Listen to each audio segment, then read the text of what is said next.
আসসালামু আলাইকুম বন্ধুরা, সবাই কেমন আছেন? আশা করি সবাই ভালো আছেন। আমিও ভালো আছি। আমি ডক্টর মোনায়েম হোসেন। আজকে আপনাদের মোনায়েম হোমিও সেন্টারে আবার স্বাগতম জানাচ্ছি। আজকে আমরা একটি ওষুধ নিয়ে আলোচনা করব। ওষুধটি খুব ভালো ওষুধ, যে ওষুধটি রক্ত বন্ধ এবং রক্তস্রাবের জন্য খুব ভালো ভূমিকা রাখে।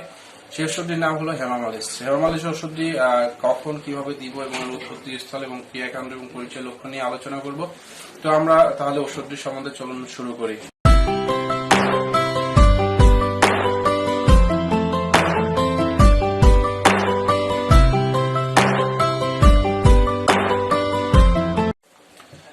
হেমামালিস ওষুধটির উৎপত্তি স্থল হচ্ছে আপনার আমেরিকা ও কানাডায় এক প্রকার রসযুক্ত এবং গচ্ছযুক্ত আপনার ওই জাতীয় গাছের ডাল বা আপনার বা মূল থেকে 3-4টা প্রস্তুত করা হয়ে থাকে এই হেমামালিস ওষুধটি।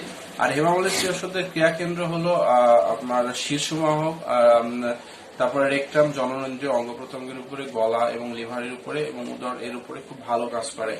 আর এর আপনার কাতরতা, এটা গ্রীষ্মকাতর ওষুধ। চরিত্রগত লক্ষণ সমূহ যেটা আমরা দেখে থাকি, যে শরীরের যে কোনো স্থানে শৈরিক রক্তস্রাব এবং রক্তস্রাবের স্থানটা খুব টাটানিযুক্ত ব্যথা হয়ে থাকে, তখন আমরা এর চরিত্রগত লক্ষণ হিসেবে আমরা হেমামালিস ওষুধটি প্রয়োগ করব। নাক, ফুসফুস, অন্ত্র, জরায়ু, মূত্রাশয় প্রভৃতি থেকে শৈরিক রক্তস্রাব, এবং এই ক্ষেত্রে আমরা এই রক্তস্রাবের ক্ষেত্রে আমরা একটু দেখবো এটা কালচে টাইপের হয়ে থাকবে। শিরা প্রহাদ, শিরা স্ফীতিযুক্ত ক্ষত, তাতে কাটা এবং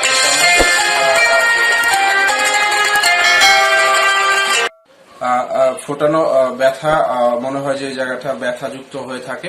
আর একটা জিনিস আমরা দেখি যে শির প্রহাদ এবং শিরা স্ফীতিযুক্ত ক্ষত, তাতে কাটা ফোটার মতো এবং হুল ফোটার মতো যন্ত্রণা থাকে। অশ্বরোগ এবং শিরা স্ফীতিযুক্ত রোগী, সেক্ষেত্রে আমরা এই ঔষধটি ব্যবহার করে থাকবো, তাহলে খুব ভালো কাজ হবে। আর একটা হলো এটিকে শৈরিক রক্ত সঞ্চালন মন্ডলের ক্ষেত্রে আমরা এই ঔষধটি ব্যবহার করে থাকি, আমরা এই ক্ষেত্রেও ভালো ফল পাই। আর আক্রান্ত স্থান থেতলে যাওয়ার মতো ব্যথা, আমরা এর ক্ষেত্রেও দেখছি, কি বলে আপনার হেমামালিসের ক্ষেত্রেও এই একই লক্ষণটা দেখছি। আর একটা হলো বাত ও সন্ধি ও পেশির এই প্রকার টাটানি থাকে।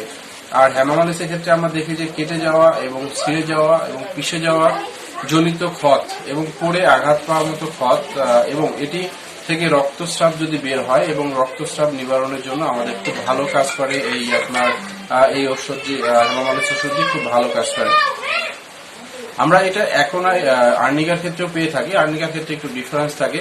আর যান্ত্রিক আঘাতের পুরাতন ফলজনিত, অর্থাৎ আপনার যান্ত্রিক আঘাতের পুরাতন ফলজনিত আঘাতের কারণে আমরা এই হেমামালিসটি ব্যবহার করে থাকি। আমরা কোনিয়ামের ক্ষেত্রে আমরা এটা কোনিয়ামটাও ব্যবহার করে থাকি। আর আঘাতজনিত চোখের অংশে আমরা দেখা যাচ্ছে আঘাতজনিত চোখের অংশ, এই যে কর্নিয়ার যে অংশটা, এই জায়গাটা লাল যুক্ত হয়ে থাকে এবং এটা কালশিরে পড়ে থাকে। আমরা এর ক্ষেত্রে দেখছি, আর্নিকার ক্ষেত্রে দেখছি যে আপনার পড়ে, কি বলে আপনার লাল হয়ে যায় এবং আপনার এই জায়গাটা, আর বেলেডোনার ক্ষেত্রে লাল থাকে প্লাস এই জায়গাটা উজ্জ্বল এবং তাপ থাকে। আর এই ক্ষেত্রে হেমামালিসের ক্ষেত্রে কালশিরা পড়ে যায়, সেক্ষেত্রে আমরা অবশ্যই হেমামালিস ওষুধটি ব্যবহার করব। আর এর রক্তস্রাব যে কোনো দাঁত থেকে হতে পারে বলে আগেই জানিয়েছি। তবে এর রক্ত বর্ণ ঈষৎ কালচে, অর্থাৎ আপনার এর যে রক্তস্রাবটা হয় সেই রক্তস্রাবটা ঈষৎ কালচে টাইপের হয়ে থাকে। আর আমরা যদি এই টাইপের হয়ে থাকে তাহলে আমরা প্রাথমিকভাবে অবশ্যই হেমামালিসটি ব্যবহার করব, তাহলে খুব ভালো রেজাল্ট পাওয়া যাবে। আর হেমামালিসের ক্ষেত্রে আমাদের খেয়াল রাখতে হবে, রক্তস্রাব হবে, লাগবে, আঘাত পেয়ে আপনার ব্যথা হবে এবং বিশেষ করে বাত ও পেশি সন্ধির ক্ষেত্রে এক প্রকার টাটানো ব্যথা থাকবে, সেক্ষেত্রে আমরা হেমামালিস ওষুধটি ব্যবহার করে থাকবো। তো এই হলো আমার হেমামালিস সম্বন্ধে আলোচনা করা। আপনাদের আবার বলি যে এই ওষুধটি, এই রোগটি, হেমামালিসের রোগটি ব্যবহার বৃদ্ধি পায় ঠান্ডা হাওয়া, আঘাত, ভেজা এবং মুক্ত হাওয়া এবং ঝাঁকানি এবং সঞ্চালনের ক্ষেত্রে আমার এই রোগটি বৃদ্ধি পায়। আর উপশম হয় বিশ্রাম এবং স্থিরভাবে শয়নের ক্ষেত্রে আপনার অনেকটাই আরাম পায়। আর এটার প্রতিষেধক হিসেবে আমরা আর্নিকা, ক্যাপফোর্ড এবং চায়না পালসেটিলা ব্যবহার করে থাকি। আর এটার মেয়াদ থাকে 1 থেকে 7 দিন, অর্থাৎ আমি একবার ওষুধ প্রয়োগ করলে মেয়াদ থাকবে মিনিমাম 7 দিন। আর এটা আমরা 3x, 6 এবং 300 ব্যবহার করব, তাহলে খুব ভালো হয়। আর আমরা ওই হেমামলিসের মাদারটা রক্ত বন্ধর ক্ষেত্রে ব্যবহার করতে পারি এবং রক্তস্রাব বন্ধর ক্ষেত্রে আমরা হেমামালিস 200 ব্যবহার করতে পারি।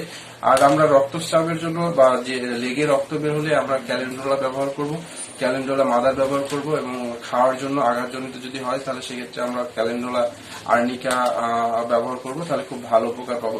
তো এই হলো আমার হেমামালিস নিয়ে আলোচনা করা। এবং হেমামালিস নিয়ে যদি আপনাদের আরো কিছু জানার থাকে আমার কমেন্ট বক্সে লিখবেন। আর সেই সাথে আমার ভিডিওটি যদি ভালো লেগে থাকে অবশ্যই লাইক, শেয়ার এবং সাবস্ক্রাইব করবেন। সবাই ভালো থাকবেন। আসসালামু আলাইকুম।